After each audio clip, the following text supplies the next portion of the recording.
Hello, everyone. Let's talk about last night's school board meeting.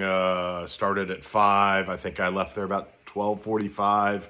Public comments started at 7 and ended at midnight. So, yeah, it was a long night. I'm going to hit the real highlights on what the board did. For the first 2 hours, they discussed the timeline of the budget, some very basic stuff. They're going to be coming back on that in December. And I'm going to be talking more about the December school board meeting and other videos. We need to get together on this stuff. Then they opened it up to public comments. Now, one thing I agree they should have done, they didn't put it on the agenda, and this could have legally been added because it wouldn't have affected whether or not the public come. I agree they should have put board comments on there, whether put it in the usual place, let the public speak, then let the board comment so the board can respond, and put it in their normal place. Because it would have been nice for the public to hear from Mr. Twigg and Mr. Abusmal, because for almost 5 hours, they got laid into. I think two of the speakers spoke in support of them. They did have more. It showed up. They limited the public comments to 5 hours. They did that in the beginning. So a lot of people left. Towards the end of the night, a lot of names were called from people who had signed up. And those people had just left because they didn't think they were going to be made have time to speak. If public comments would have gone longer, there would have been a lot more support for Mr. Twigg and Mr. Abusmal. Ms. Phelps tried to get the time extended, although I don't think that's fair to all the other people who left because they figured they weren't going to get a chance to speak. Because they did have a lot of supporters there. When they asked how many people wanted to speak, I'm going to say 15 hands went up. I didn't count, but it was more than 10, less than 20, let's say. And I would say a vast majority of those would have been supporters of Mr. Twigg and Mr. Abusmal. All that said, for 5 hours, people laid into them, mostly Mr. Abusmal, and it had no effect. I was sitting there, I was actually feeling sorry for Rob Abusmal. He's a 24-year-old kid. I think he's in over his head on this board, and that's a whole nother story. I don't think he thinks so, and I probably just offended him, but oh well. And towards the end of the evening, I had to go to the bathroom. It's a 7-hour-long meeting or however long it was. And we happened to be in the bathroom together, just the two of us. So I honestly had empathy for him. I don't like him. I don't like his stance. I hated what he did, and I hated a lot of stuff he's done. But I'm looking at him, and he looked like just a kid who was just getting slammed and couldn't respond.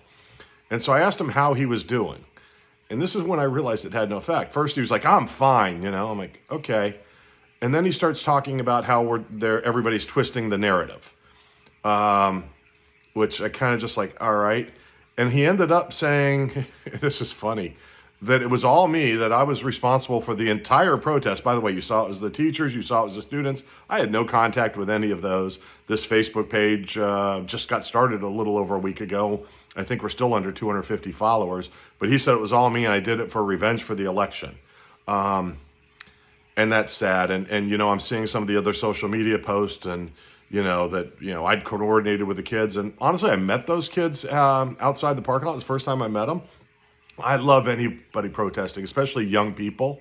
They do have my contact information. I told them I'd love to support them. So would I in the future? Oh, heck yes.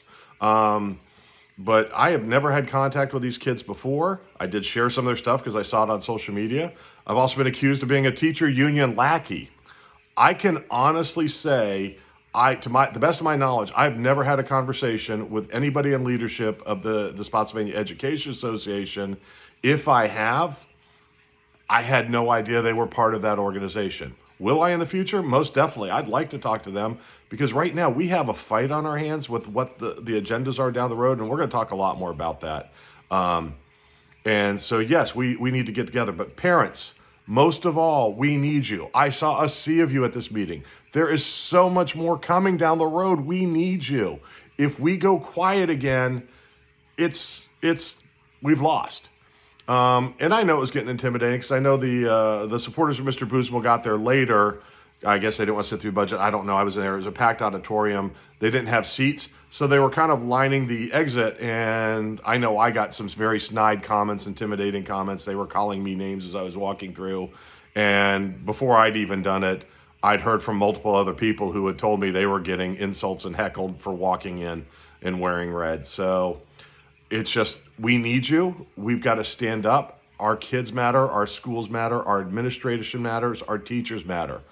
You don't have to like certain things, but these are the educators of our kids. We need to support them. So lots more later on. I'm sorry it's another 5-minute video, but there's going to be so much more to unpack. Thank you.